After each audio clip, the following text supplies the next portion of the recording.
बाळ, फ्रीजमधून श्रीखंड काढ ना. आम्ही पूर्वी घरीच बनवायचो श्रीखंड. त्याची चवच वेगळी होती. आता काय सगळं रेडीमेड.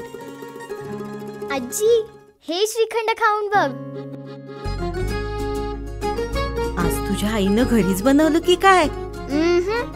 हे आहे गोकुळचं श्रीखंड. अगदी जिभेवर रेंगाळणार. जिभेवरच नाही तर मनावरही रेंगाळणार. गोकुळ श्रीखंड, मनावर रेंगाळणार. लाडक्या बहिणींसाठी आनंदाची बातमी. नवीन सरकार स्थापन होताच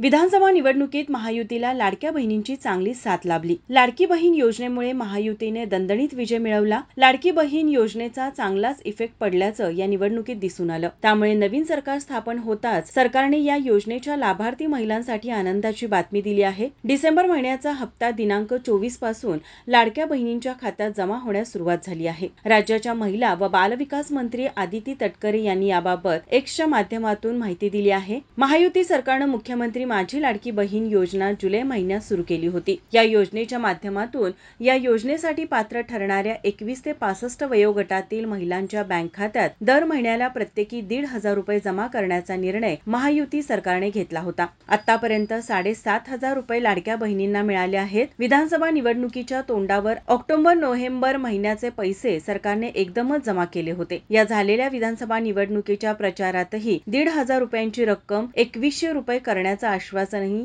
महायुतीनं लाडक्या बहिणींना दिलं होतं. 2,100 रुपये देण्याची प्रक्रिया अजूनही चालू झाली नसली तरी 1,500 रुपये खात्यावर येण्यास सुरुवात झाली आहे. या महिन्याचा हप्ता लाडक्या बहिणींच्या खात्यावर जमा होण्यास सुरू झाल्यानं तोंडावरच असलेला संक्रांतीचा सण लाडक्या बहिणींना चांगला साजरा करता येणार आहे. एकूणच लाडक्या बहिणींना राज्य सरकारकडून संक्रांतीची चांगलीच भेट मिळाली आहे.